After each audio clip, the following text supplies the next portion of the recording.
The Golden Bird, Bedtime Stories for Kids. Today we have a book named The Golden Bird, Bedtime Stories for Kids. I think they're so pretty. I hope you guys really enjoy it. I love it. Please give this video a like if you enjoy it, and don't forget to subscribe for more stories. Thank you, reading. So, here we go. A certain king had a beautiful garden, and in the garden stood a tree which bore golden apples. These apples were always counted, and about the time when they began to grow ripe, it was found that every night one of them was gone. The king became very angry at this, and ordered the gardener to keep watch all night under the tree. The gardener set his eldest son to watch. But about 12 o'clock he fell asleep, and in the morning another of the apples was missing. Then the second son was ordered to watch. And at midnight he too fell asleep, and in the morning another apple was gone. Then the third son offered to keep watch. But the gardener at first would not let him, for fear some harm should come to him. However, at last he consented, and the young man laid himself under the tree to watch. As the clock struck 12, he heard a rustling noise in the air, and a bird came flying that was of pure gold. And as it was snapping at one of the apples with its beak, the gardener's son jumped up and shot an arrow at it. But the arrow did the bird no harm. Only it dropped a golden feather from its tail, and then flew away. The golden feather was brought to the king in the morning, and all the council was called together. Everyone agreed that it was worth more than all the wealth of the kingdom, but the king said, "One feather is of no use to me. I must have the whole bird." Then the gardener's eldest son set out, and thought to find the golden bird very easily. And when he had gone but a little way, he came to a wood, and by the side of the wood he saw a fox sitting. So he took his bow and made ready to shoot at it. Then the fox said, "Do not shoot me, for I will give you good counsel. I know what your business is, and that you want to find the golden bird. You will reach a village in the evening. And when you get there, you will see two inns opposite to each other, one of which is very pleasant and beautiful to look at. Go not in there, but rest for the night in the other, though it may appear to you to be very poor and mean." But the son thought to himself, "What can such a beast as this know about the matter?" So he shot his arrow at the fox. But he missed it, and it set up its tail above its back and ran into the wood. Then he went his way, and in the evening came to the village where the two inns were. And in one of these were people singing and dancing and feasting. But the other looked very dirty and poor. "I should be very silly," said he, "if I went to that shabby house and left this charming place." So he went into the smart house, and ate and drank at his ease, and forgot the bird and his country too. Time passed on. And as the eldest son did not come back, and no tidings were heard of him, the second son set out, and the same thing happened to him. He met the fox, who gave him the good advice. But when he came to the two inns, his eldest brother was standing at the window where the merrymaking was, and called to him to come in. And he could not withstand the temptation, but went in, and forgot the golden bird and his country in the same manner. Time passed on again, and the youngest son too wished to set out into the wide world to seek for the golden bird. But his father would not listen to it for a long while, for he was very fond of his son, and was afraid that some ill luck might happen to him also, and prevent his coming back. However, at last it was agreed he should go, for he would not rest at home. And as he came to the wood, he met the fox, and heard the same good counsel. But he was thankful to the fox, and did not attempt his life as his brothers had done. So the fox said, "Sit upon my tail, and you will travel faster." So he sat down, and the fox began to run, and away they went over stock and stone so quick that their hair whistled in the wind. When they came to the village, the son followed the fox's counsel, and without looking about him went to the shabby inn and rested there all night at his ease.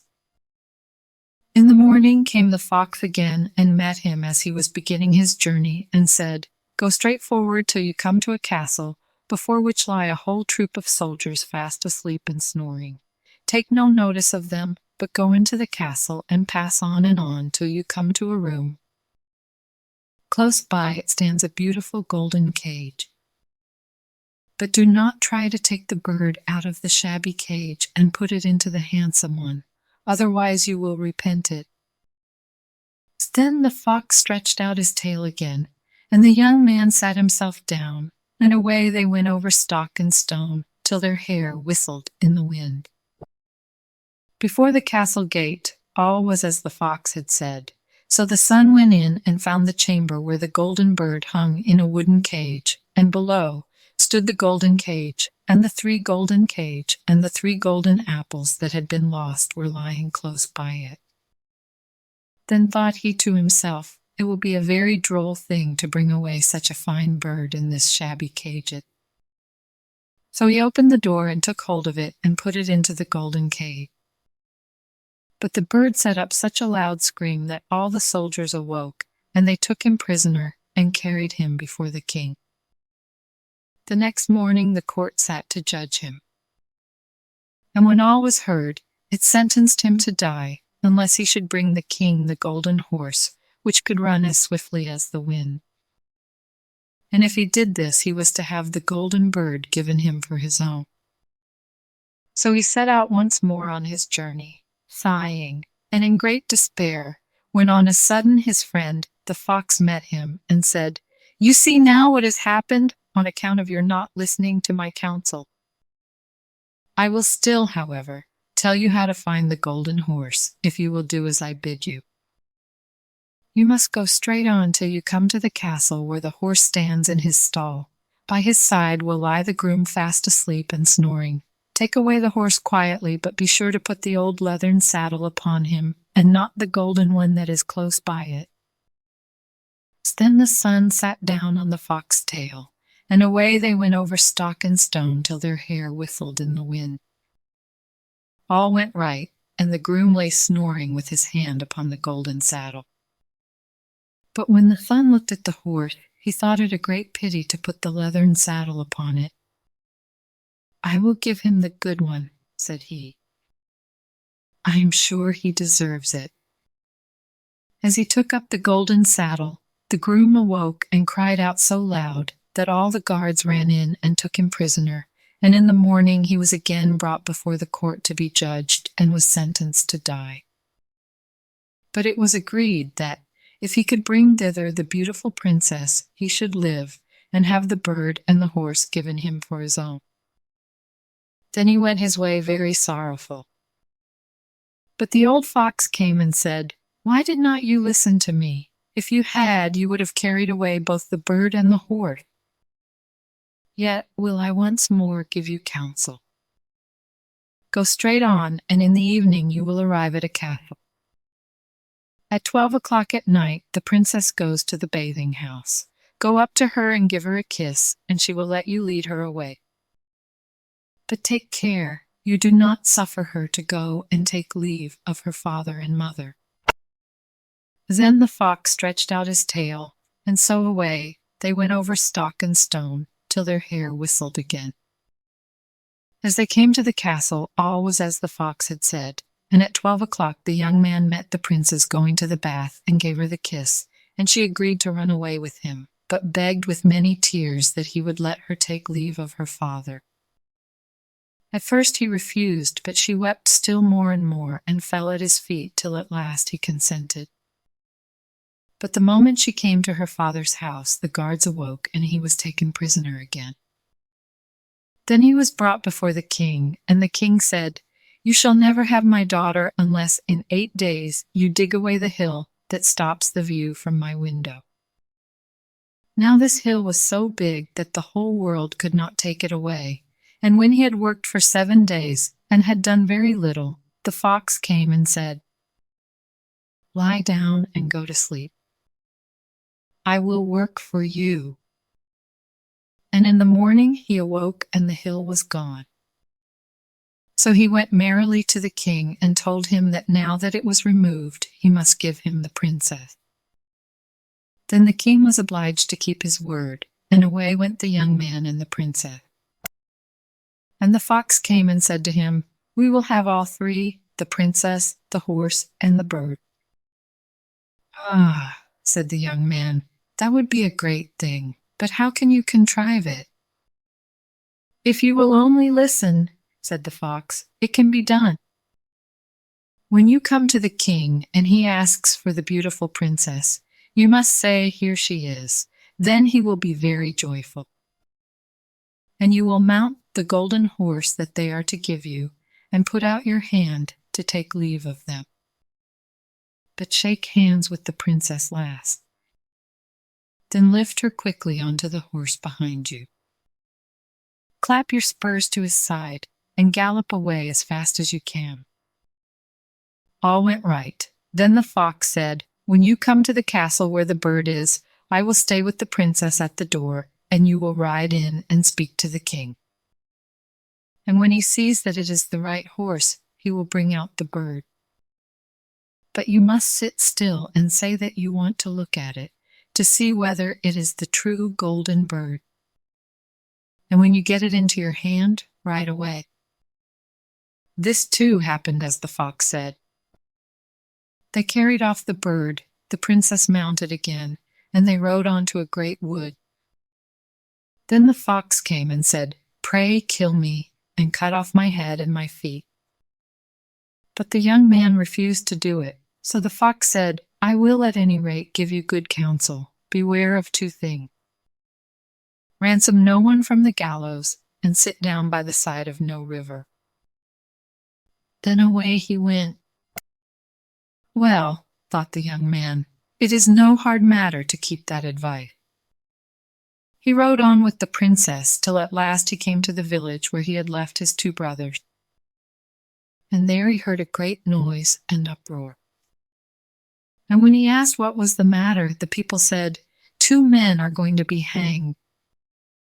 As he came nearer, he saw that the 2 men were his brothers, who had turned robbers. So he said, "Cannot they in any way be saved?" But the people said, "No, unless he would bestow all his money upon the rascals and buy their liberty."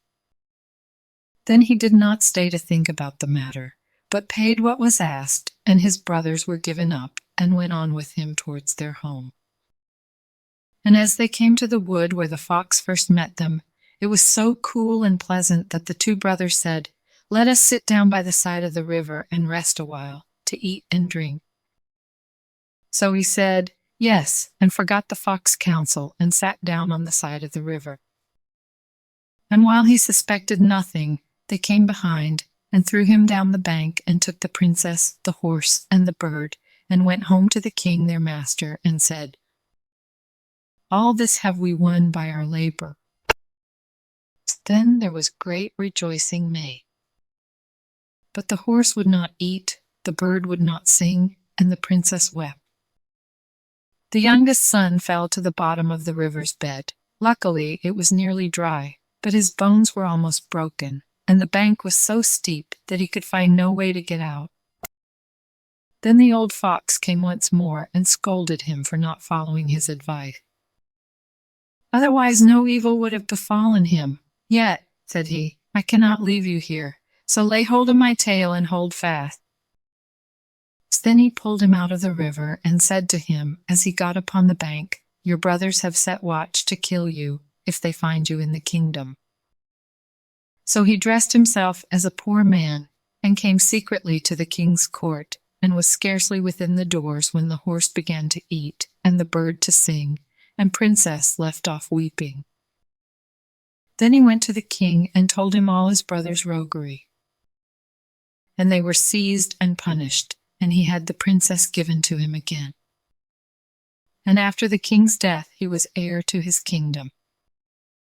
A long while after, he went to walk one day in the wood, and the old fox met him, and besought him with tears in his eyes to kill him, and cut off his head and feet.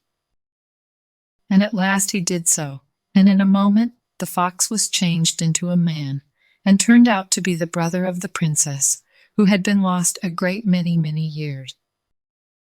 The end. Good job, friends. Thank you so much for reading with me. Bye, I'll see you next time.